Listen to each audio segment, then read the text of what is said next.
Hvor er det dejligt, at du er med mig, og at du har lyst til at høre det her afsnit, medmindre den bare startede af sig selv. Det er altid lidt urolig over for, at jeg ved, at de der podcast-apps, de kan godt bare sætte et eller andet på repeat, eller tilfældigt samle noget op, ikke? Men ellers så bare farvel og tak, hvis det var random. Men altså, jeg ser jo ikke helt tingene som sådan, at det er meget tilfældigt i et kaotisk univers. Sådan ser jeg det jo ikke. Det er ikke den brille, jeg kan lide på. Så jeg tror, at vi er lige, hvor vi skal være. Det er en solo, det vil sige, at der ikke sidder et andet menneske foran mig, som jeg utrolig gerne vil facilitere en samtale omkring. Jeg kan komme ud som skal, så bliver jeg helt rolig for, at du tænker, det er jo sådan, lyder som sådan en pligt. Men der er selvfølgelig noget pligt i det. Der er noget retning i det, når man har et andet menneske. Men nu er det mig selv. Det er faktisk, altså, det kan jo allerede høre nu, ikke? Det er at prøve at styre og kontrollere, eller retningssætte sig selv. Det må være den ultimative og største livsopgave. Og især sådan noget, man siger, ikke? Altså, også hvis du selv er underviser, eller har prøvet at facilitere noget, skulle prøve at holde et oplæg om noget. Det kommer selvfølgelig an på, hvad for en type du er. Måske kan du finde ud af at bare læse dine noter op, men så er der sådan nogen som mig, det kan vi ikke. Vi kan ikke finde ud af det. Og så bliver man konfronteret med den her slipstrøm af ord, som ikke, det er som om de ikke vil.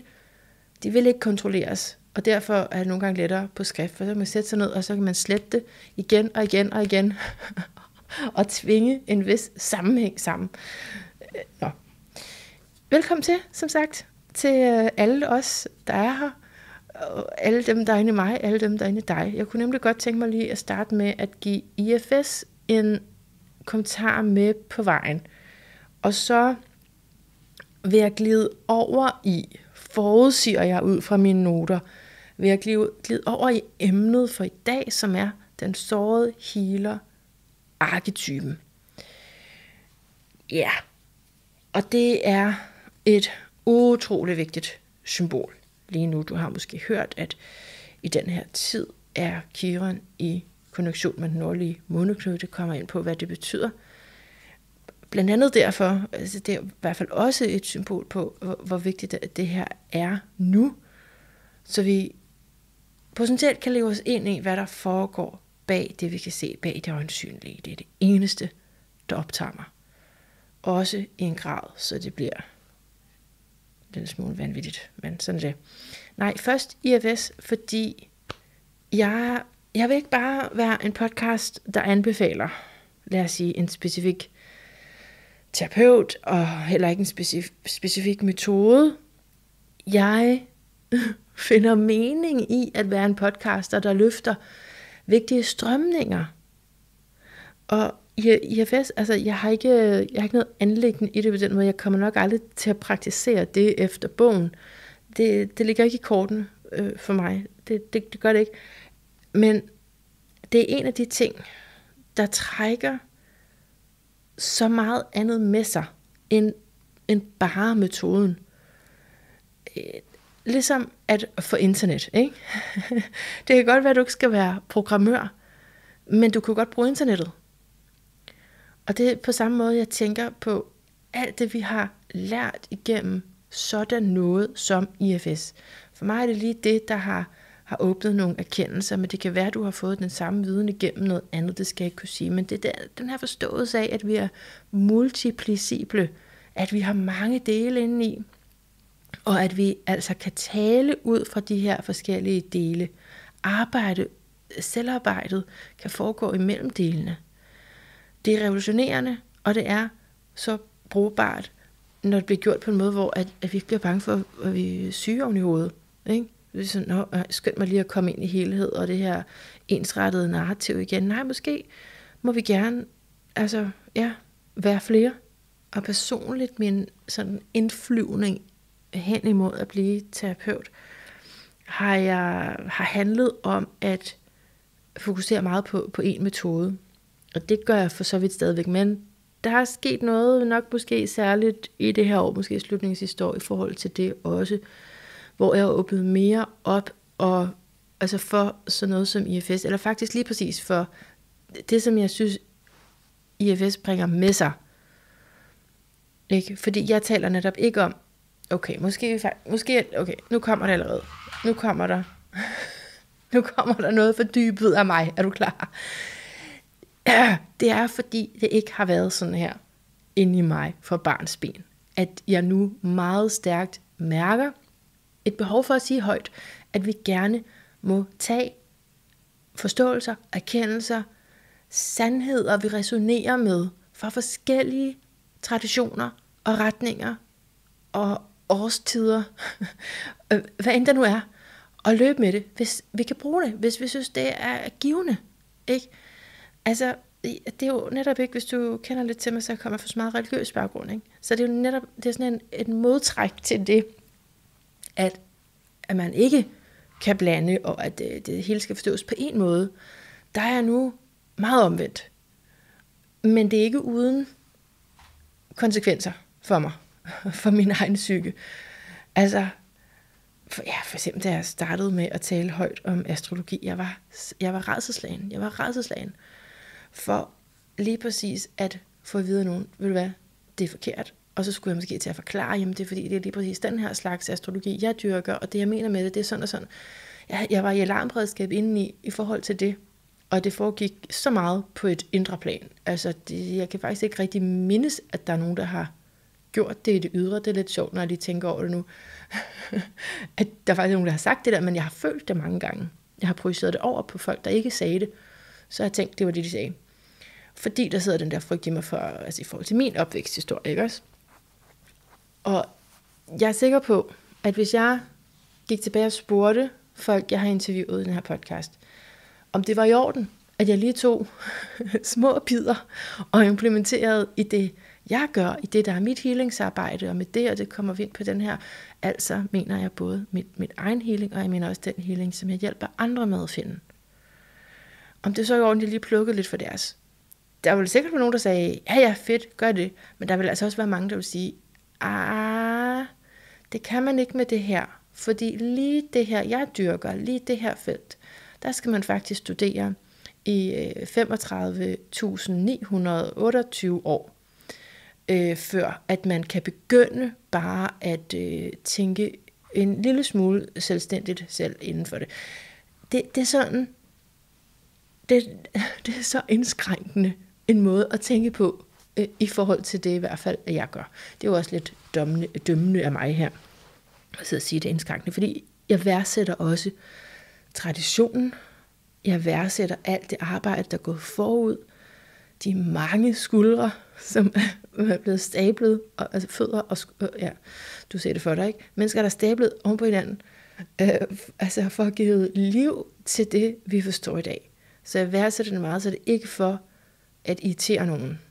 Det er det ikke. Men det kan jo så godt være, at jeg kommer til at irritere nogen alligevel, og det har også været sådan en ting for mig, sådan et issue, det der med, at jeg ikke må irritere nogen, for at vide, at man er irriterende. Men så må man jo så irritere, hvis prisen for ikke at irritere er for høj. Forstår du? Og jeg synes, det er så vigtigt, så åbenlyst nærende, at når vi har adgang til erkendelser, altså skal vi da simpelthen bruge dem med respekt for traditionen, og man kan jo altid referere og kildehenvise og sige, jeg er ikke så færdig med det her, men nu prøver vi lige det. Altså man kan jo altid, sådan synes jeg, gøre det på en ordentlig måde, med etik omkring. Men man behøver ikke at spørge ophavsmanden om præcis den etik. Fordi så får du nok bare at vide, at du lige skal tage de der 12 år på skolebænken, før du kan gøre noget. Og det synes jeg er ærgerligt, fordi du kan gøre så meget med så lidt. Du kan gøre så meget med så lidt. Jo, sådan er det faktisk også med astrologi, og jeg har selv været sådan der, også med astrologi, en gang. Og fordi der havde jeg ikke fået sorteret mig nok ud af den religiøse tænkning, som har præget mig i så mange år. Og hvad mener jeg med at være sådan? Jeg mener, at hvis der kom nogen og sagde til mig, nu kan vi faktisk også noget astrologi, og så kan vi så prøve at tale sammen, og så i at tale sammen, så kunne jeg gøre det, okay, de var mere kommet til, altså de var ikke måske helt kommet til aspekter, eller transitter, eller noget endnu, og så blev jeg enormt fordomsfuld over for dem, og så blev jeg enormt sådan, så er det ikke forsvarligt, eller jeg ved ikke, nu skal jeg heller ikke bebrejde mig selv for meget, eller skyde mig selv for meget i skoene, for jeg kan faktisk ikke helt huske det, men jeg har bare en fornemmelse af, at jeg kan huske et møde med en, og det med en ny astrolog. Der synes jeg ikke selv, jeg var særlig sød. Jeg tror, jeg har sagt undskyld. Jeg inviterede hende også til min fødselsdag bagefter. Ikke af skyld, det tror jeg ikke, det var. Fordi jeg virkelig gerne ville have et fællesskab med hende og andre astrologer, at jeg gjorde det år. Men altså, jeg har minder om, hvor at jeg synes simpelthen, jeg har været for højrøget, for at sige det på den måde. Simpelthen snuden for højt op i vejret. Og det er ærgerligt, og det er forkert faktisk at gøre det, og har lært. Fordi selv lidt, og i øvrigt, jeg skal ikke vurdere, hvad der er lidt, og hvad der er meget, men i astrologi, hvis du for eksempel, du ved elementerne, jamen det er lige hvad du kan alt. Altså det er det største. Det mest basale er det største, og sådan er det meget ofte. Ikke? Det er også noget, man siger inden for yogaen med beginners mind. Så der er virkelig ingen grund til at gå videre end det. Altså, og der er der slet ikke nogen andre, der skal fortælle dig, hvad der er nok. Det skal du da selv mærke efter, hvor længere, om du skal ind i det. Fordi, snup en lille ting, vil jeg sige til dig. Fordi, sådan jeg selv også har haft det på den anden side. Så jeg har synes altid, jeg har været i alle rollerne. Ikke? Så jeg har både været den der dømmer, og så har jeg også været den, som står uden for noget, og så har jeg tænkt, det virker virkelig spændende, men det kan jeg helt sikkert ikke finde ud af. Fordi, hvis jeg først går ind i det, så skal jeg jo først til at, lige pludselig, ikke? Så man bare se alt det der foran sig, og det bliver for meget, og man tænker, så kan jeg sikkert ikke have andet i mit hoved end det, og det er også lidt ærgerligt, fordi jeg har en familie, eller man har noget andet, man synes også er vigtigt. Så kan man slet ikke få taget det eneste skridt ind i det, ikke? Og det bevirker, hvis man har den her indstøvede holdning til, du kan ikke bruge det her, jeg står for, fordi det er simpelthen for stort og for farligt for dig. Det er super ærgerligt, fordi man kan faktisk få, jeg siger fordi meget kan jeg mærke. Ja, det er egentlig bare, se nu selvafbryder jeg. Det har jeg også lært i terapien. Det er også på grund af en dårlig barndom. Træk lige vejret. Min pointe er, tag hvad du kan bruge, fordi jeg tror virkelig, du kan bruge det. Jeg tror, at du kan bruge selv en lille bitte ting.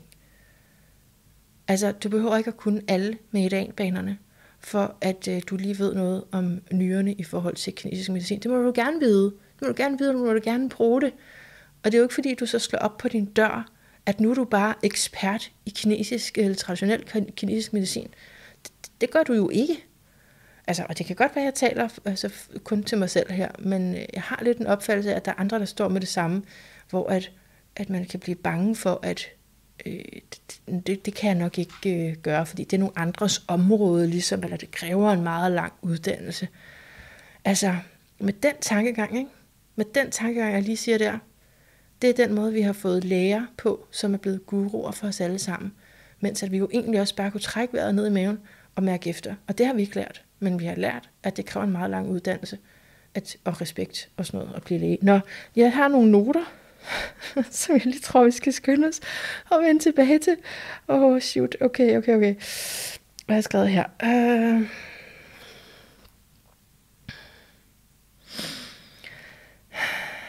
Jeg har skrevet, at det, der er smart ved de der dele, det er, at man kan flytte sit perspektiv fra en del til en anden del, og se, her har jeg en attitude. Den var også kraftig hos mine forældre. Interessant, at den så også ligger inde i mig. Og så har jeg også skrevet, at det er jo ikke, fordi det er nyt nødvendigvis for dig, filosofien i IFS, fordi egentlig i meditation siger man jo noget af det samme med, du er ikke følelsen, observer den, ikke?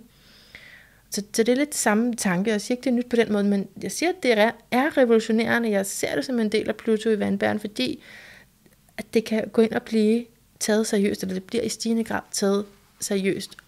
Og når det gør det, når det kommer ind i konsensus, så ændrer det jo altså samfundet. Og så minder det mig også om, at når vi ikke er klar over, at en del, eller en følelse, eller en struktur, eller en strategi i os har taget over, men tænker, det er bare mig. Det er bare mig, der er sådan. Når vi ikke ved, at der er noget på spil her, så kan det holde os virkelig fast. På samme måde, og nu kommer den glidende overgang. Har du glædet dig til den? Til det, vi faktisk skal snakke om i dag. Den glidende overgang kommer her, fordi det er på samme måde, så kan den materielle verden komme til at blive betragtet som den eneste ægte. ikke? Ligesom at du siger, jamen den her følelse i mig, det er jo sådan, jeg er. På samme måde, så kan du komme til at tænke om den fysiske materielle verden. Det er realiteten. Men realitet er ikke bare logik. Der er jo også en sjæl til verden, en forbindelse til noget større, til mystikken. Og selv hvis man ikke er til det, så ved jeg ikke, altså de plejer de fleste, du er med her nu at være, men selv hvis man ikke er til det, vi kan også bare kalde det forståelse, vi kan kalde det fantasi, at skabe mening, ikke? Men hvis vi excellerer, afviser den her fantasifulde del, og vi må leve på randen. Du kan se det som noget i os selv, men kender du måske også følelsen af at være outsider, altså i samfundet og leve på kanten? Og jeg tvivler på, at der er nogle af mine lyttere, som ikke har kendt til det at leve på kanten, eller har tænkt på det, eller har frygtet det på en eller anden måde, så altså, det er i hvert fald noget af min vibration der. Og det jeg vil sige til dig, som kan genkende det, ikke? Nye, revolutionerende idéer kommer fra den type mennesker, som har været derude på kanten, og som er kommet tilbage ind for at dele, hvad de fandt. Og når vi byder de forladte dele af os selv med ind, så er det, vi får adgang til gaverne fra den del. Så du kan lige så godt vente dig til, at i hele det her, der vil jeg tale om det, der sker indvendigt hos dig, men jeg vil også tale om samfundet. Fordi ja, jeg er blevet rigtig glad for terapi. Det har du nok, måske, det ved jeg ikke, om du har bemærket. Jeg har jo ikke lavet så mange afsnit, så det kommer virkelig an på, hvor du har tjekket ind i min stemme henne. Men det er noget, jeg jo taler meget om, og som fylder meget hos mig. Men jeg er ikke blind for, og jeg synes, jeg har ikke på noget tidspunkt sådan haft den der fornemmelse af, at det kun er terapi, der kan hjælpe noget. Det er vildt, og det kan skabe store indsigter. Jeg kan tage skæld fra mine øjne og se lige pludselig noget, jeg ikke kunne se før, men jeg kan stadigvæk godt se, at for eksempel fattigdom, altså det påvirker os. Det gør ingenting bedre. Tilbage til mine noter. En arketype, som den sårede healer er. En arketype er en gammel universel model, eller et gammelt universelt mønster, som vi oplever hver især. Okay, så universelt som i det fælles, og hver især som det enkelte. Arketyper indeholder et livspotentiale, en erfaring, en dynamik, der bor i os, og som kan træde frem og vækkes i os, og respondere uden om egoet. Okay, så det vil sige, at der er noget, der kan træde frem ud og hævet over det, som du normalt identificerer dig med at være. Jeg vil lige sige, at drypvist i det, som jeg taler om i dag, der låner jeg fra Michael Mead, som er en helt fantastisk, jeg er så ked af, at jeg ikke har hans horoskop, er vidunderlig stemme i den her verden. Jeg er fuldstændig vild med ham. Og så min underviser, Maurice Fernandes, det er sådan de to, der er på spil her. Men vi er ikke kommet til astrologien endnu, det er der Maurice kommer ind i spillet. Så nu siger jeg lige et eksempel på det her med at respondere udenom ego, som kommer fra Michael Mead. Han siger, at moderarketypen kommer for eksempel op i os, hvis vi ser et lille barn på gaden, og at der ikke er en mor, altså ved siden af. Og fordi så får vi sådan, jeg er nødt til at beskytte det her barn. Det er jo ikke din opgave. Det er jo ikke, hvem du normalt er, men der sker et eller andet, der bare slår til, og så du bare ved, det er min opgave, jeg skal passe på det her barn, som, altså, jeg håber du kan, han siger det bedre. Ikke et lille barn på gaden. Jeg kan allerede se nu, du tænker, hvad snakker hun om? Men selvfølgelig, det er jo en, der ikke har det godt. Altså, forestil dig en skrigende baby, der ligger. Så er det faktisk lige meget, hvem du er. Så vil du gå hen og samle den her vidunderlige, dejlige, uskyldige barn op. Og det er det, han siger, så er det sådan en arketype, en moderarketype, som slår ind, uanset hvem du er. Okay. Nu, såret i os, for vi taler om den sårede healer. Såret i os er personligt, men det er også et arketypisk sår. Og vores fødselstraumer og vores uforfyldte længsler rejser med os hele vejen igennem livet og bliver forstærket, hver gang der er en krise eller et kritisk vendepunkt i vores liv. Og Michael Mead skriver sådan her: Being torn in half and divided within is an unavoidable part of life, and accepting the divisions within us becomes a necessary step on any path to wholeness. Ja, så der er noget sådan helt uundgåeligt ved at være flået op i halvdele og delt. Og så at acceptere den her delthed er et vigtigt skridt mod jo faktisk ikke at være delt, altså mod helhed. Okay, lad os se, om vi bliver klogere på det her, når vi går ind og taler om Kiron. Så som Kiron er måske, som du ved, et astrologisk symbol. Kiron ordet betyder skilled med hænderne, altså du kan det kan sådan symbolsk oversættes til at have evnen til at tage vare på sig selv og til at overkomme de udfordringer man står med. Men som jeg forstår det, så er det sådan skills med hænderne, at selve ordet betyder. Astrologisk forstår vi Kiron som det sår, der er direkte forbundet med at opnå dit livsformål. Igen sådan en dikotomi, ikke? Arketypen Kiron aktiveres særligt i den her tid, fordi vi har brug for healing til det store sorg, der er i menneskeheden. Det er min holdning, det er noget, jeg mærker, som at det løber igennem min krop, og det er også noget, vi kan se astrologisk i forhold til, at Kiron er på den nordlige måneknude, og det er i vædderen. Så Kiron blev opdaget i 1977. Kiron mytologisk, det er en centaur, hvilket vil sige halvt menneske, halvt hest. Astronomisk er Kiron også anderledes og unik, fordi den både ligner en asteroide og en komet. Sådan har karakteristika af begge. Og så ligger den også og svinger der imellem Saturn og Uranus, så det vil sige imellem eksperten Saturn, som har arbejdet hårdt og længe for det, den har formået, ikke? Og så også geniet Uranus, der er unik og har kapacitet til at gøre noget helt vildt specielt. Men Kiron havde altså en svær begyndelse med en mor, der så ham som forkert. Og vi ved, hvis vi har læst en lille smule i nogle af de der terapibøger, ikke? Hvor påvirket vi bare er som børn af omsorgspersonernes blikke, fordi vi bestemmer ikke selv, hvordan vi opfatter os selv. Det er direkte afhængigt af, hvordan vi bliver set. Og når vi ikke anerkendes, kommer der potentielt en kompensationsmekanisme. Så må jeg blive rigtig klog. For eksempel, ikke? Det kunne man sige, det var den Kiron faldt i, fordi han blev initieret af mange kloge folk, og i Kiron-dikotomien er der et ekspert, og så faktisk også handicappet, fordi det er jo det her med, det var fordi, jeg blev afvist, ikke? Det er sådan på baggrund af noget meget sårbart. Geniet og den anderledes. Og det virkelig, synes jeg også er interessant, ikke? Det er, at de andre centaurer, altså dem som er, det er jo sådan nogle, jeg ved ikke om du har set dem, det er sådan den øvre del af kroppen er menneskelig, og den nederste del er hest. Har du set sådan nogle afbilledet? Hvis ikke jeg havde læst astrologi, så tror jeg ikke, jeg havde set det. Så det er derfor, jeg pensler det ud. Det er godt, at du allerede ved det. Men de andre af den sådan kategori af væsener, de er vilde og drikker. Og det kan Kiron ikke se sig selv i. Han resonerer ikke med dem, som ligner ham fysisk. Og det gør ham ensom. Kan du genkende det?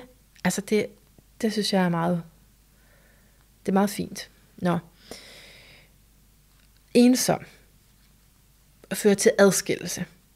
Og det fører så til, at han går igennem noget for at overkomme det, at han er anderledes. Og deri ligger en proces, hvor de indre rigdomme bliver åbnet, og hvor han så bliver en banebryder på et bestemt område. Så hvor end du har Kiron i dit horoskop, er der et behov for at bevise sig selv, og for at overkomme, ja, her er jeg anderledes, og hvad så? og på det her område er du altså både master i det, og så også handicappet samtidig. Det er da meget nemt at forstå. Lad mig lige spole tilbage og gå ind i myten, inden vi taler mere om, hvad det faktisk så kunne betyde for os. For det er jo den her spænding af modsætninger, som vi lige skal prøve at rumme. Men for Kiron, han blev til på den måde, at guden Kronos, Saturn, parrede sig med en kvinde, ufrivilligt. Saturn, Kronos der, han forvandler sig til en hingst, mens han løber efter en pige, som forvandler sig til en hest. Jeg kunne sige det på i den anden rækkefølge, ikke? Der er en pige, han gerne vil have, hun prøver at stikke af, hun forvandler sig til en hest. Det gør Saturn så også. Og så fanger han hende, voldtager hende, og så, blev hun jo gravid. Det er jo, hvad der sker, når man leger sådan der, ikke? Og så kommer Kiron ud, og er dels guddommelig, ligesom guden Kronos, og dels menneskelig, ligesom moren. Og her bliver Kiron afvist af begge forældre ved fødslen. Så historien er den om afvisning, forladthed, at være tæt på at fuldstændig selvudslætte og fortvivle. Men så er det, at Kiron møder og bliver adopteret af Apollo, som er solgud, som er guden for orden og skønhed og healing, og Apollo lærer Kiron op i al den her store slåede visdom. Og senere, altså her så ender historien ikke, det kunne være meget rart. Senere sker der så det, at Kiron får endnu et sår, fordi han underviser nogen, og ved et uheld bliver han ramt af en giftig pil på hestedelen af ham, altså på den instinktive del af ham. Men fordi han er guddommelig, kan han ikke dø. Så han kan bare leve for evigt med et uhelbredeligt sår, med gift i sig. Og det sådan refererer til, det betyder, det er, at hans viden er ikke nok. Så en overkompensation er jo ikke nok. Viden er ikke nok. Det gør ham ikke hævet over smerte. Så Kiron indser, at han må dø, fordi kun ved at han bliver dødelig, kan han slippe for den her smerte. Og så følger der en mytologi omkring Prometheus, som er den figur, der bringer, eller Gud, som bringer ild til mennesker. Og det måtte han ikke. Det måtte han altså ikke. Så blev han taget til fange og led en meget grim skæbne, eller skulle fanget lide en meget grim skæbne, hvor fuglene spiste hans lever, tror jeg. Men så blev der så lavet den her aftale med guderne om, at Prometheus blev frigivet, hvis Kiron døde. Og hvis du finder andre versioner af den her historie, så endelig bare gå med det. Der er forskellige versioner af sådan nogle myter her. Men symbolsk betyder det, at uanset hvor meget vi ved, er vi nødt til at være ydmyge, for at det virkelig kan hjælpe os, ikke? At komme ned fra den højere status, som Kiron havde som udødelig. Fordi han var guddommelig, men så var han jo så altså også menneske. Så det med at komme ned og face døden, og sige, at jeg er uperfekt, det er en del af healingen. Og symbolikken angår vores egen psyke. Så husk det, vi sagde før med, at på kritiske tidspunkter i vores liv, så hives vi tilbage til vores grundsorg. Og paradokset er så, at Kiron er udødelig, hvilket er en smuk ting, vel ikke? Altså vi vil egentlig gerne slippe for at dø, hvis vi kunne. Så behøver vi ikke tænke på det. Og vi vil også gerne være unge, og ikke? Altså hele vejen igennem. Det tæller ikke. Det er lidt generaliserende, det jeg siger nu. Men det er sådan det, der ligger i symbolikken her, at det egentlig er noget, som er efterstræbelsesværdigt. Vi kunne tænke os at være udødelige. Men da han så mærker giften, ikke, så opdager han, at døden faktisk er løsningen. Døden faktisk er løsningen. Så astrologisk kan vi se det sådan, at Kiron har med død at gøre, fordi faktisk i transit, så er Kiron meget tit involveret, når der er nogen, der dør, eller niveauet under, når et eller andet meget uperfekt sker. Men så det her bliver altså vejen til forløsning. Smerten bliver vejen til forløsning. The sacred affliction. Pointen er ikke, at blive hel og perfekt, men at møde det hellige og nødvendige sorg, frem for bare at putte alt muligt andet ovenpå. Og når vi møder det hellige og nødvendige sorg, så åbnes vi for den skat, der er i os. Så det er ikke sorget i sig selv, der er skatten, men det er det, der åbner for healingskraften for os selv og for andre. Og det er sådan en gammel idé, siger Michael Mead, at vi bærer en medicin i vores sjæl. Og vi kan også kalde det dybere selv. Og tilbage til IFS nu, jeg tør ikke helt at... Altså, ja, I skal ikke regne, hvad jeg siger om IFS for korrekt, men som jeg forstår det, så er der det her selv, ikke, som er uberørt af smerten. Og det er den samme tankegang her, at der er noget, der er helt i den enkelte. Der er en medicin inde i dig, og for at aktivere den indre medicin, må vi møde op til det sorg, vi har med os fra fødslen. Og et sted, hvor det er jo virkelig interessant, det er, når man er terapeut og healer, og ønsker at hjælpe andre mennesker. Fordi det, der kan ske, det er, at man sidder som terapeut og siger, hej, jamen jeg har ryddet op i min bagage, så nu er jeg her bare for dig. Fedt. Virkelig fedt, ikke? Men det er også en illusion, og jeg synes også, det er farligt. Fordi det er jo bag såret, at geniet lever. Hvilket vil sige, at såret eller traumet er det, der forbinder os til transcendens. Såret er en indvielse, der vækker os til vores sjæl og til vores dybere natur. Så derfor alle er såret, og alle er begavede. Og såret er aldrig healet. Det er derfor, det kan irritere mig, og man må gerne irritere mig. Det må man jo gerne, ligesom jeg gerne må irritere andre. Man må rigtig gerne irritere mig, fordi så kan det jo være, at jeg faktisk også lærer noget den dag. Men det er i hvert fald derfor, det lige sådan gnider i mine ører. Hvis man siger, at jeg har ryddet op, så tænker jeg, hvad er det for en rygsæk? Hvor ligger tingene hen nu? Hvem har du givet det videre? Hvor har du lagt det hen? Nå. Men den der bagage, ikke også? Altså, i stedet for at se det som noget, der kan ryddes op i, så er den her tankegang altså anderledes.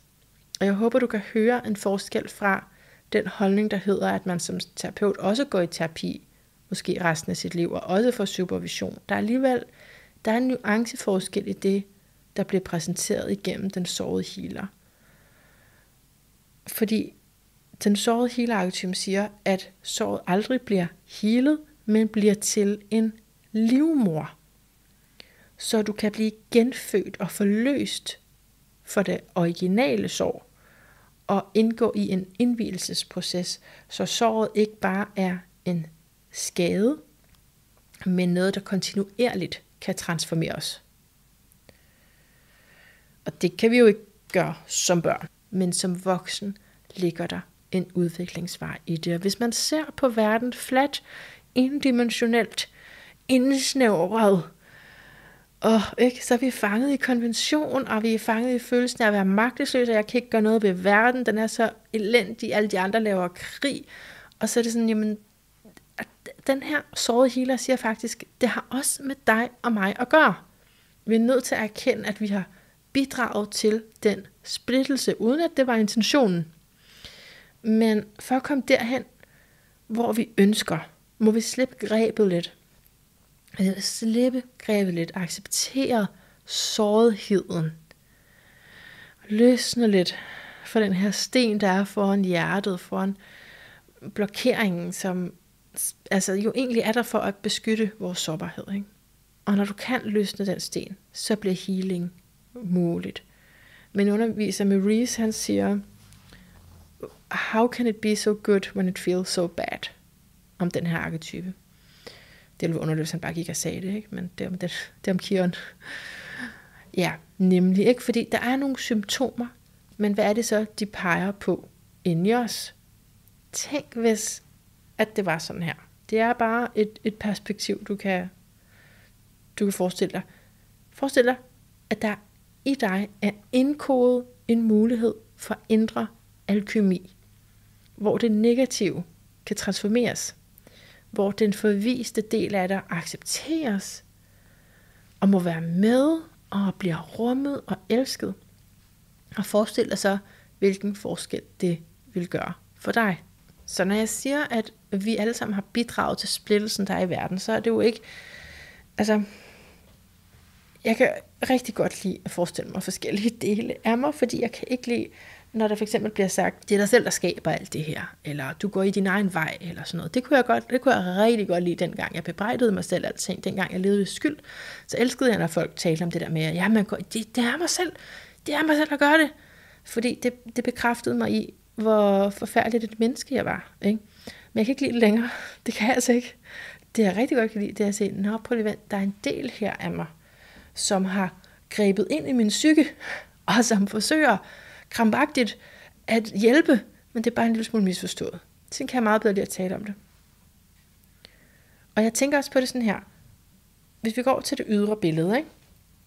Men nu hvis jeg, Manna, blev totalt inkluderet i samfundet, fik udfoldet lige det, jeg ville fra mit næb, ikke? Og jeg blev taget med ind i andres prime time, ind i hjerterne, ind i stuerne. Altså det ville da ændre alt. Der vil lige pludselig være meget tydelige grunde til, at jeg bliver ved med at tælle op om de ting, jeg gør. Jeg vil også have flere muligheder. Ikke? Jeg vil kunne videreuddanne mig, jeg vil kunne betale min gæld af, jeg vil kunne videreformidle alt det her, som jeg har sådan lyst til. Wow, ikke? Det vil ændre alt. Og lige væk fra mig selv her, men over til dig. Alle sjæle er født med indre skatte. Der er en længsel i os alle sammen efter at blive genkendt og få den her indre unikke gave prøvet af, givet en chance, udfolde sig. Og det at nogle mennesker, marginaliserede grupper, folk med et åbenbart helt forkert efternavn, det at nogle mennesker bliver nægtet adgang til at kunne finde, både finde og leve deres livsformål. Det er et angreb på selve sjælen, på vores ånd, på vores menneskehed. Og lige så stærkt er det indvendigt, så du går fra det ydre til det indre. Så tænk over det. Jeg har lige sagt, at alt vil ændre sig, hvis jeg kom ind der, ikke? Og virkelig, der var nogen, der lyttede. Jeg fik udfoldet det. Jeg fik livsmuligheder på samme måde med alt det, vi har dømt ude indeni. Det vil også ændre alt. Ikke? Og jeg er i processen, og jeg er sikker på, at du er i processen nu, med at konfrontere de forskellige indre konflikter, og det vi ikke helt kender i os selv endnu.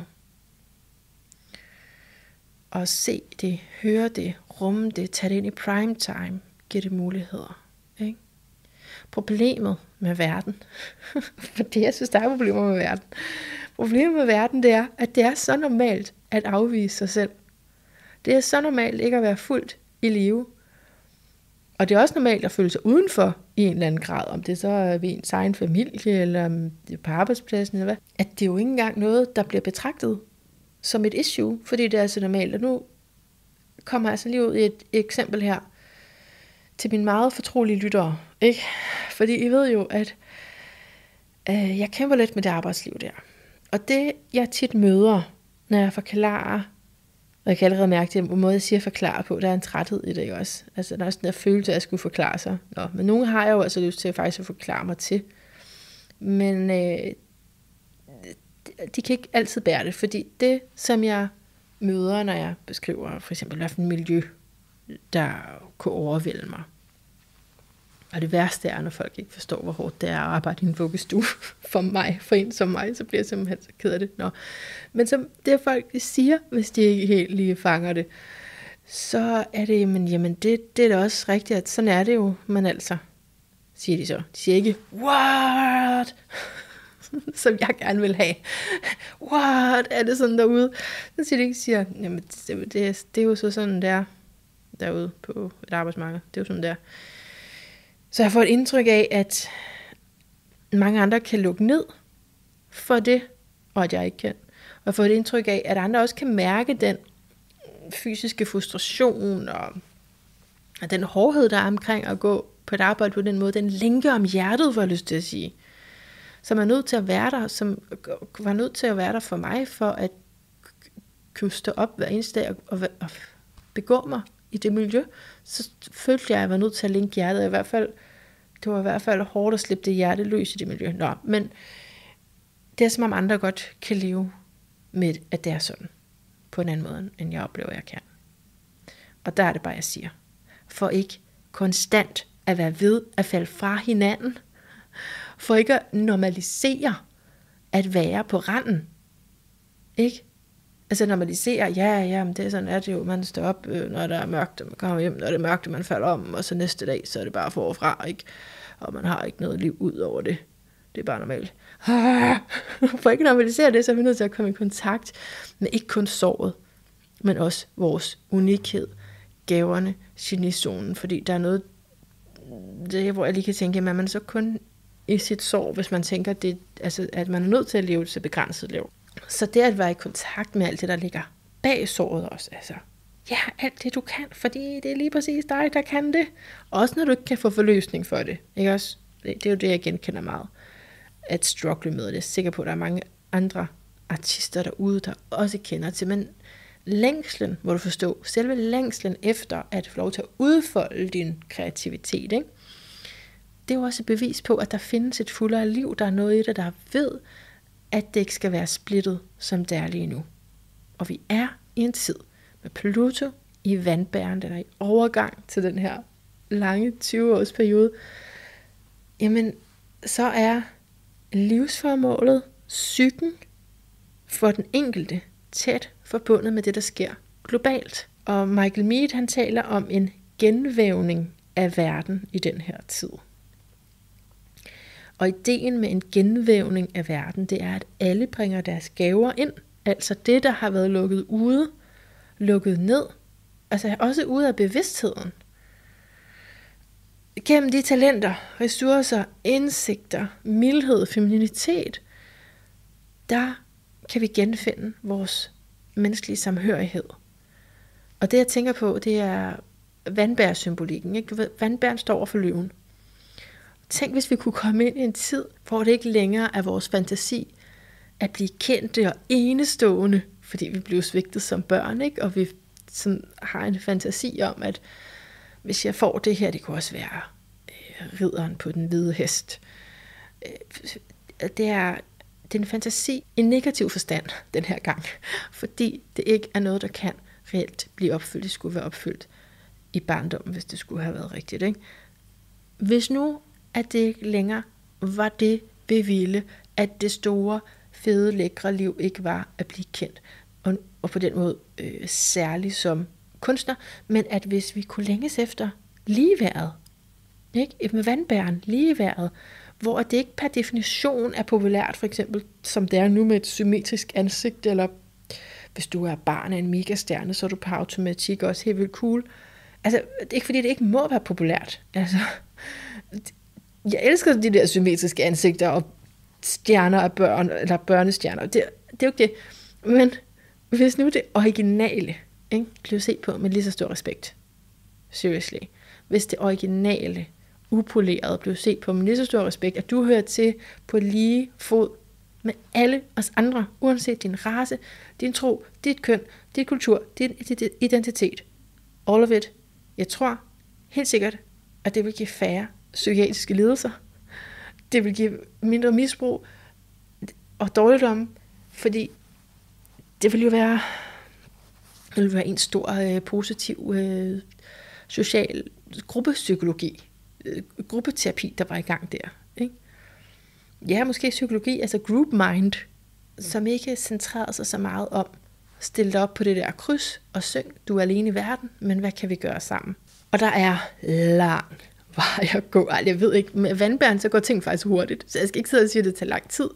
Det ved jeg intet om, fordi med vandbæren, så kan tingene gå lynende hurtigt, før man overhovedet fik tanken om, at det skulle ske, så er det allerede sket for længst. Så jeg siger bare, at der er et langt stykke fra det, jeg kender til nu, til der, hvor jeg har en vision om, at Pluto i vandbæren tager os hen, altså hvor tiden tager os hen. Og ikke bare tiden af sig selv jo, men hvor vi alle sammen aktivt gør et selvarbejde for at væve den verden, vi ønsker. Og jeg føler det stærkt, og det ved jeg også, er fordi de her temaer, som rumler i mig lige nu, altså, jeg fik ikke den forståelse for, hvem jeg var i min barndom, og jeg blev hjernevasket ind i en religion gennem skyld og skam. Men jeg våger den påstand, at selvom jeg har de erfaringer med mig, som kan farve det hele meget til, at det så pludselig kun handler om mig, og slet ikke handler om dig, jamen så, jeg mener faktisk, at det er et tilsvarende måde, vores systemer opererer på, som det, jeg er opdraget i. Okay? Prøv at se, om vi kan følge den til dørs, den tanke. Det handler om det freaking ydre, ikke? Det handler om, at keeping up appearances, ikke? Du ser stærk ud, jamen så er du nok det. Det ser ud til her online, at det bliver et mega godt kursus, fordi der er sådan nogle flotte billeder, nogle flotte tekster, det passer lige ind til den demografiske gruppe. Så er det nok et godt kursus. Det ser sådan ud. Det ser sådan ud, og så er livets tegn, at så må det være sådan. Men meningsfuldt, ikke? Det er det ikke. Vi har brug for mere end det tilsyneladende. Vi har brug for mere end overfladen, hvis du spørger mig. Og også hvis du spørger dem, som har opdaget, at de har brug for en form for terapi. De har brug for en form for selvindsigt og en kontakt indad til. Og jeg siger ikke, at alle har brug for lige præcis det.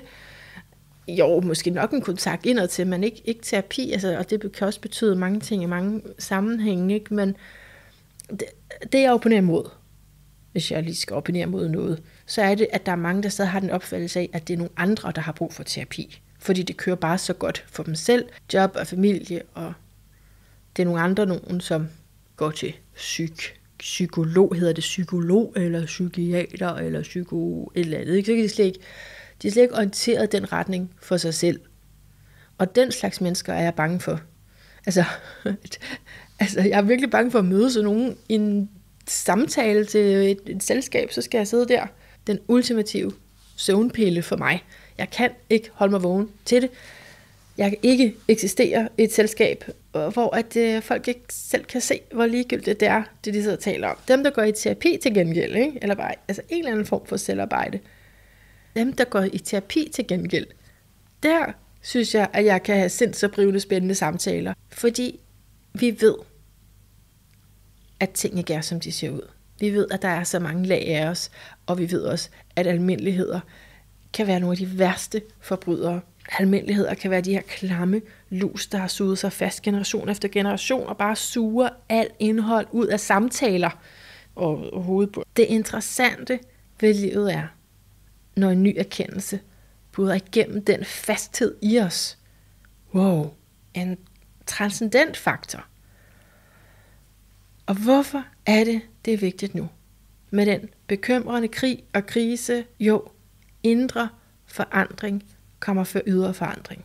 Og lige nu oplever jeg system på system, som er mekanisk ikke følende stærkt, indsnævrende, materialistisk, fantasiløst. Og det rører mig, det hisser mig op, fordi vi mangler den følelsesmæssige komponent. Og der er det, jeg siger, ja, det er noget, jeg har oplevet som barn, men jeg synes, vi genoplever det her, og så er det, ja, jeg er med på, at der er meget af det, som jeg synes, jeg oplever på grund af min indkodning, men det er vitterligt det, jeg ser, og måske ser du det samme. Det er så upersonligt, det er så ikke nærværende, det er så forvrængende over for den menneskelige kvalitet i os, og jeg mener faktisk, at den, der føler sig uden for fællesskabet lige nu, den, der synes, det er svært at begå sig i samfundet lige nu, det er den type mennesker, der faktisk er i kontakt med deres sjæl og med deres dybere selv, fordi kulturen, altså sådan som vi har indrettet samfundsmæssigt, har nærmest til opgave, har i hvert fald som funktion at fjerne os fra det sjælelige. Og Michael Mead siger, at det første stadie af bevidsthed, det er det endimensionelle, og det er det, vi i dag kalder den virkelige verden. Det er den lineære tid, den målbare ting, det bogstavelige. Og korrekt, vi er jo her i den tidsbundne realitet, men vi har også brug for inspirationen, ånden, fantasien af en anden verden, for ikke at blive fremmedgjorte over for os selv, for helheden af, hvem vi er. Ja, så når vi gør plads til det sjælelige, det vil sige inspirationen, det der er noget, der vækker os til den her indre rigdom, så er vi også i kontakt med verdens sjæl. Jeg håber, det begynder at slå nogle sløjfer her. når vi gør plads til det sjældne i os selv, så er vi også i kontakt med verdens sjæl. Og lige nu med Kiron på den nordlige måneknude. Nu vil jeg lige sige lidt mere om, hvad det betyder, fordi det er også i vædderens tegn. Det handler om at blive mere bevidst om såret, og i vædderens tegn, så handler det om kampen mellem kønnene, for eksempel med kampen for frihed og retfærdighed, faktisk kamp i forhold til, hvem end det er, der er undertrykt, og som vi ikke forventer vinder. Og vædderen kan meget vel få sejren imod alle odds. Folk regnede ikke med det, men nu ser de dine pointe og dine argumenter og værdien af det, du gør. Ikke? Så gaven her med Kiron i vædderen, og det vil altså tale til noget kollektivt, det er fordi den er der nu, men også særligt, hvis du har den i dit horoskop i det tegn. Så er gaven i vædderen der med Kiron en masse passion, beslutsomhed, ihærdighed, kampgejst, og lad os gøre det. Men det er jo så også ovenpå såret af at være svag. Fordi såret og healeren hænger sammen. Og man bliver sådan stærk og driftig, fordi man vil modbevise det, der engang var ydmygende. Jeg taber ikke slaget igen, siger Kiron i vædder. Men selv den energi kan jo blive træt. Og så kommer oplevelsen af uperfekthed. Og det var det, vi talte om tidligere. Det er faktisk døden, så det er faktisk godt. Så først der, når du så, okay, jeg troede, jeg kunne klare det hele. Nu kommer såret retur. Jeg mister min passion, fordi nu er jeg i såret igen. Og jeg kommer igen ind og skal slås og bevise min muskelstyrke. Og så indser jeg, at det er kompensation. Så kan du blande dig ud af såret, hæve dig over det, og du kan se, at jeg har masser at byde på. Jeg kom bare lige til at ryge ind i den der. Så det er nogle af de stikord, man kan tale om konkret, når det er i vædderen. Og en af de ting, som vi kan kæmpe for, nu sagde jeg, at det var alle, der var undertrykt. Det kommer an på, hvilken interesse den konkrete person har, ikke? Men det er noget, der kan mærkes, og jeg er indigneret og vred over det her, der forhindrer vores frie valg. Det er også noget, der ligger til vædderne gerne, altså, der skal være frit valg, ikke? Altså, jeg synes virkelig, at det forpurrer os, at mange af os har lært, og især os med komplekse traumer, har lært at lukke ned for, hvem vi var autentisk i en meget ung alder. Jeg for mig selv mistede adgangen fuldstændig til, hvem jeg var, fordi jeg voksede op med følelsesmæssigt underudviklede forældre, eller som fagterm kaldes det emotionelt umodne forældre. Jeg har også selv været en, så det handler ikke bare om at bebrejde mine forældre, selvom det føles bedre, end at kigge på min egen ting. Men det har jeg nu gjort rigtig meget. Jeg har både været i skammen over det, jeg har været i bebrejdelsen over det. Nu er jeg lidt mere i accepten af det.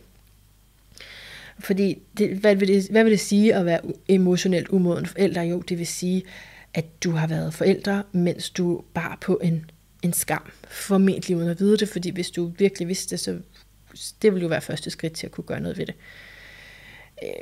Så for mig har rejsen været først med religion at blive set på forkert der, at først fordi, altså, hvem fik jeg det at vide af? Jeg fik det jo at vide af folk, som så sig selv som forkerte, så det var jo en endeløst række af mennesker, der var forkerte og syndige, og den eneste forløsning var at gøre sig selv til slave for kirken, og imens selvfølgelig den her indre traumatisering foregik, altså selvmonitorering eller selvangreb, ikke?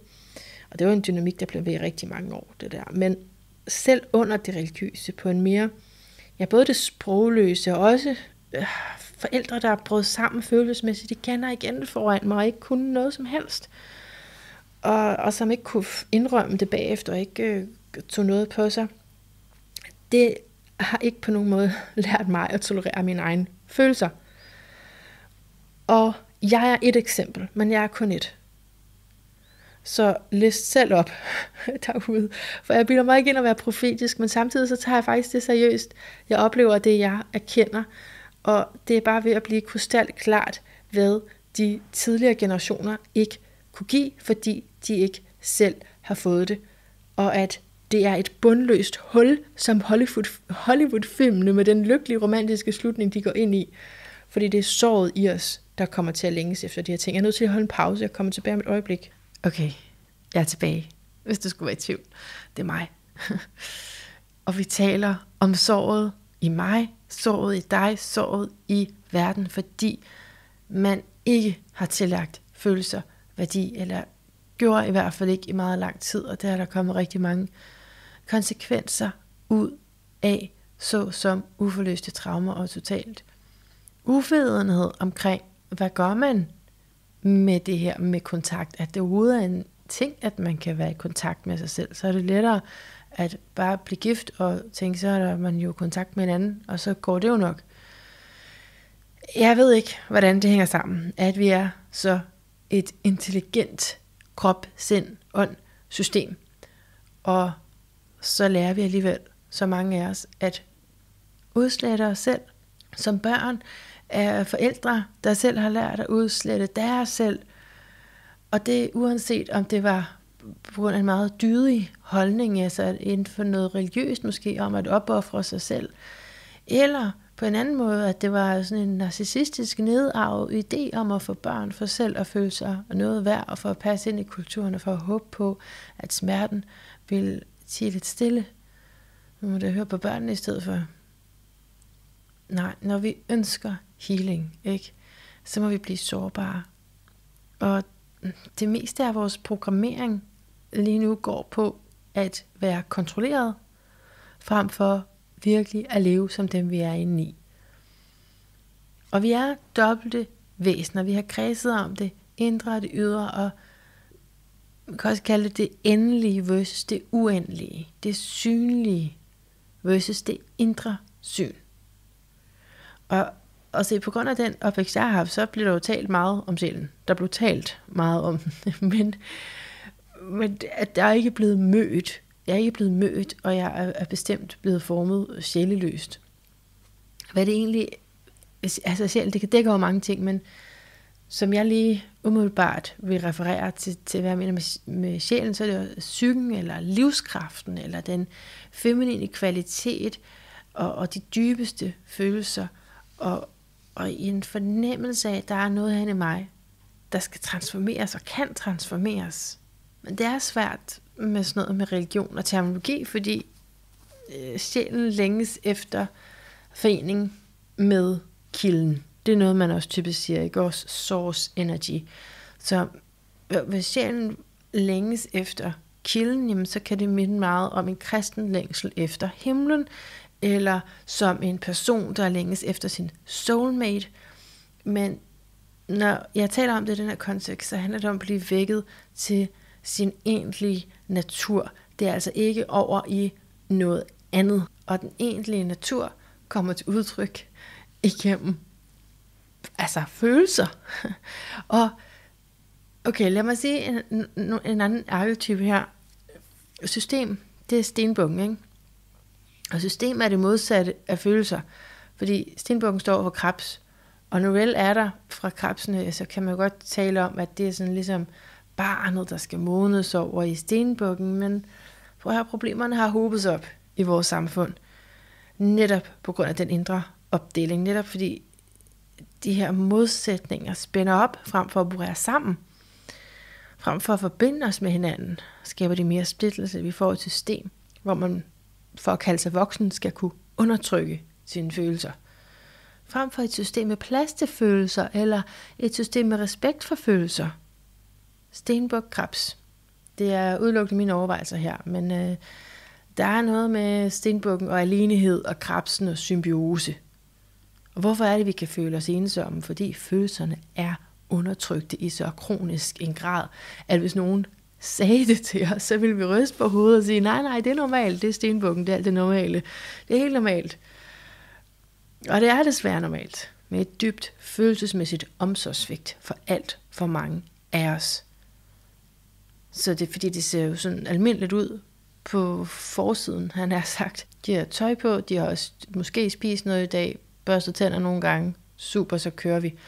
Og for eksempel sådan noget som, hvornår man får hjælp i et system i dag i Danmark. Det er noget, jeg kan tale meget længere om, så man vil bare give, bare give et eksempel. I forhold til børn. Hvis et barn ikke trives, man klarer sig fint i skolen, tror du så, man kan få hjælp? Tror om igen. Det kan man ikke.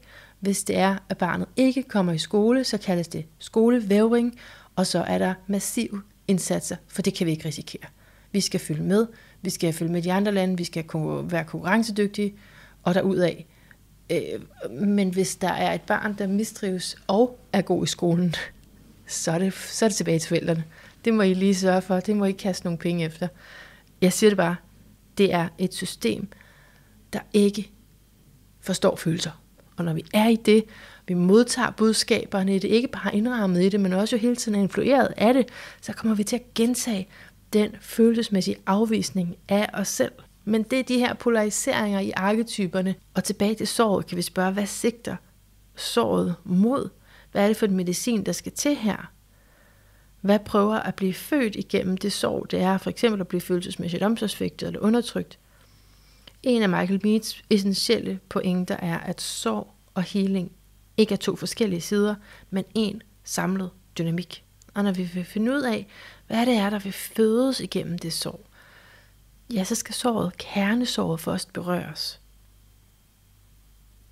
Ingen healing, med mindre at det oprindelige split er berørt. Iboende talenter, iboende smerte. Spørgsmålet er, hvordan fortolker du din historie, dit narrativ? Og jeg har da mange gange tolket min historie som det værst tænkelige, mest modbydelige, altså at jeg var det. Og jeg tror lige nu er vi skubbet ind i sådan en fælles historie, der får os til at føle os afviste. At vi ikke er gode nok. Fordi det er så følelsesblindt og følelsesløst. Og det narrativ må vi selvfølgelig modsætte os. Noget vi taler meget om i terapi. For eksempel Gabor Maté taler om det her. Det er, at problemet ikke ligger i, at vi blev forladt en gang som børn. Selvom det kan føles sådan, og jeg kan hisse mig op over det. Så er problemet i dag, at vi bliver ved med at forlade os selv.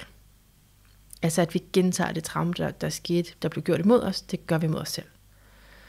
Fortsætter med at gøre det onde på et individplan, men også kollektivt. Og i stedet for må vi se på de gaver, vi har med. Vi må flytte dybere ind i os selv.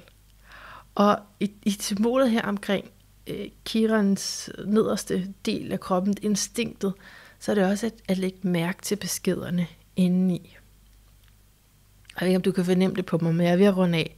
Jeg er ved at køre nogle stikord af, som jeg har noteret ned, men ikke rigtig fået talt om. De kommer her i en lidt blanding. Healing er ikke statisk. Det er ikke sådan, nu har jeg ryddet op, min bagage er støvsuget, og nu kan jeg fikse andre.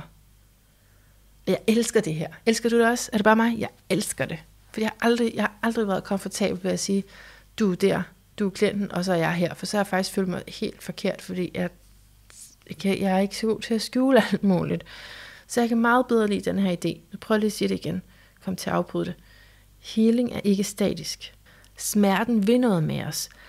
Den vil hen, hvor vi er i en healingstilstand, som både påvirker os selv og den anden. Det der geniet eller genizonen, the genius, ligger. Og den tilstand kommer fra vores oprindelige natur, der både har sorg og kapacitet til healing og til at give mening.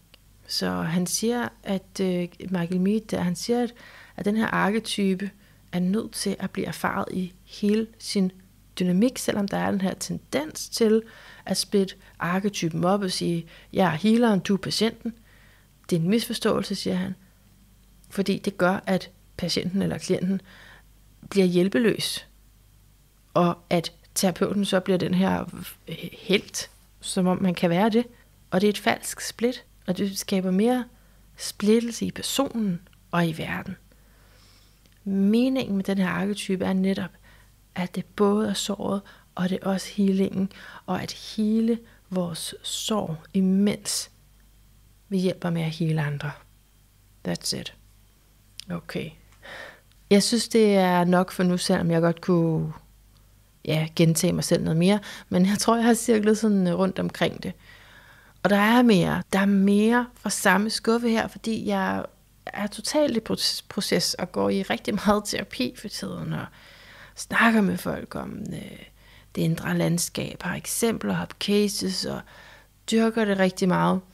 Og hvis du møder mig på en datingkanal, det regner ikke med, vi gør, vel? Men dem, der møder mig på en datingkanal, jeg skrev det til en, så sagde han, Nå, men hvad går du op i? Og sådan noget, så skrev jeg det, og så har de som regel aldrig rigtig nogen kommentar, for de ved ikke helt, hvad det er.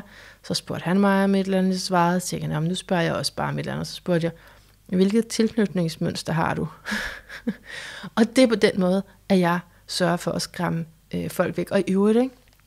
Hvem er de stærkeste kvinder i verden, når du kigger ud? Hvem føler du bare sådan, de er bare stærke, de embody er bare sådan virkelig skøn, stærk kvinde, som man gerne vil være. Det er dem, der ikke har nogen mand. Er det ikke rigtigt? Det er det da. Det er dem, der gør det alene. Nå, nu bliver jeg nok lidt stereotypisk her. Og min stemme, kan du høre den også? Det er ved at blive sent. Jeg tror faktisk, den er nærmest blevet 10. Ej, næsten 10. Okay. 8:45, men det er tæt på. Nu synes jeg snart, at vi skal sove.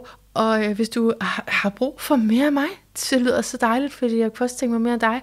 Og det kan vi jo så gøre sammen på mine YouTube-kanaler, fordi jeg kører et eller andet sindssygt manisk flip lige for tiden, hvor at jeg både udgiver på dansk og på engelsk på mine YouTube-kanaler, indtil jeg finder et anstændigt levnet, han har sagt. Men så det kan du tjekke ud, fordi jeg prøver at eksperimentere lidt med, altså, ja, nej, det kan du bare se, hvis du vil, på de der kanaler faktisk. Det her, det er podcasten, den skal have lov at bare være sin fuldstændig egen, og egentlig ikke henvise til så meget andet. Så tak, fordi du er her. Husk, at hvis du lige ser en mega god bog, og ser, at forfatteren er dansker og nulevende, og kunne være typen, der kunne finde på, at synes, det var okay at snakke med en som mig, så velkommen til at anbefale mig nogen, som jeg kunne interviewe her på podcasten. Jeg har lidt svært ved at sige farvel, kan du mærke det? Nu siger jeg det. Farvel, gentænk alt. Det er dit liv, det er sjovt, når du er med. Og masser af kærlighed lige her fra mit hjerte til dit.